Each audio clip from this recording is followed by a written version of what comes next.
Hey everyone, welcome back. Ready for another deep dive? Let's do it. All right. So, you ever feel like you're always chasing the next big thing? Like it's always about that promotion at work or finally hitting some huge goal you've been working towards? Definitely. We live in a very goal-oriented world. Yeah, for sure. I think that's why this newsletter I read really got me thinking. It's called The Spizz.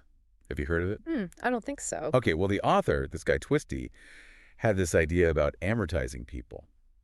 And I thought it was so interesting. Like, what if, instead of always chasing profits or achievements, we shifted that energy to, like, all those people who really matter most? Oh, I see where you're going with this. It's like taking that financial concept of amortization and kind of like applying it to how we build and maintain our Yeah. relationships. Super interesting. Exactly.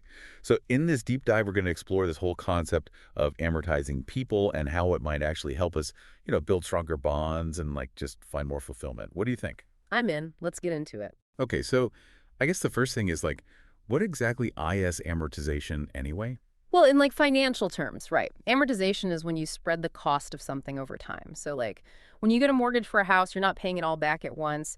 You make these payments, little by little over like 15 or 30 years to slowly chip away at that total cost. Okay, yeah, that makes sense. Right. So this newsletter is saying, what if we approach our relationships the same way? Instead of expecting, instant results or huge grand gestures, we focus on consistent small acts of kindness, love, attention, and appreciation over time. So it's less about, like, those one-time big moments, like buying someone an expensive gift or planning an elaborate event. It's more about, like, weaving those little connections into our everyday lives. Yeah, exactly. It's like making small deposits into like a relationship bank account, if you will. Yeah. And those small deposits can actually add up to something, much more significant over the long term. Ooh, I like that. Relationship bank account.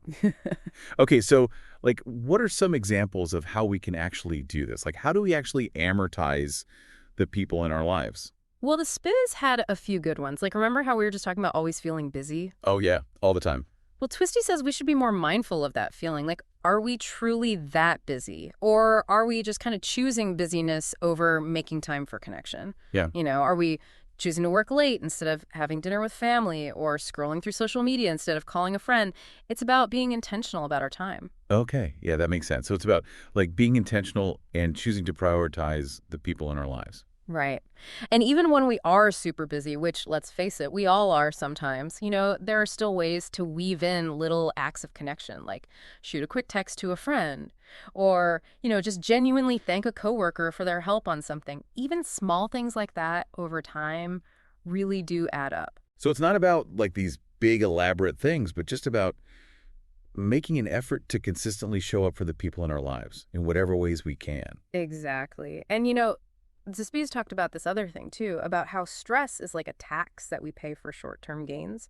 Like when we constantly prioritize work or achievements over our relationships, it can end up costing us, in the long run. Oh, that's a really good point. Yeah. I mean, we've all probably been there, focusing so much on work or some big project that we end up neglecting our relationships. And in the end, we burn ourselves out or we damage those relationships. Exactly. And what's ironic is that focusing on those connections with people can actually lead to more success in other areas of life, too. Really? Like, how so? Well, think about it. When we have strong relationships, we have a support system. We have people to bounce ideas off of, people to celebrate our wins with, and to help us through the tough times. Like, all of that can actually boost our creativity, our motivation, and even our productivity at work. It can make us better leaders and team members.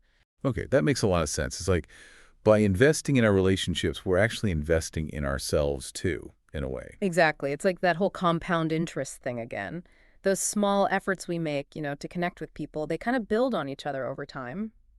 I'm starting to see how this all comes together, but I am curious about the whole, like, spreading ourselves too thin thing.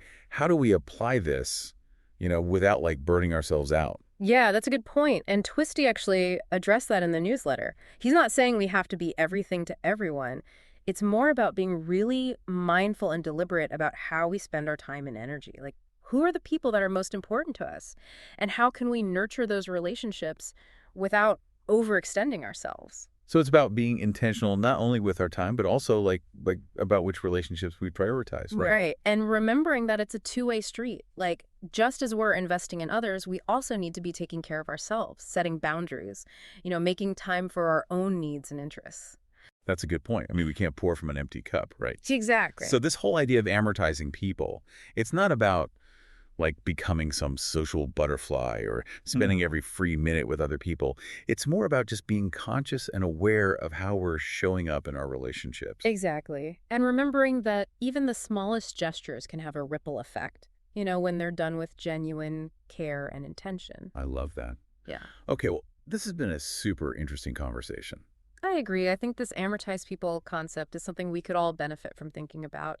Yeah, for sure. And it makes me wonder, like, what's one small step that our listeners could take this week to prioritize someone in their life? Oh, that's a great question. It could be anything, Yeah. really. Yeah. Like maybe it's sending a text to that friend you haven't seen in a while, or finally making that phone call you've been putting off, or even just like offering someone a genuine compliment, just to let them know you appreciate them. All great ideas. Whatever it is, I think the main thing is to just remember that those small efforts we make to connect with people, those are the things that really add up over time. For sure. And those strong connections, that's where we find true fulfillment. That's what makes life rich and meaningful. Couldn't have said it better myself. Mm-hmm. All right, everyone. Thanks for joining us on this deep dive. We'll see you next time. See you then.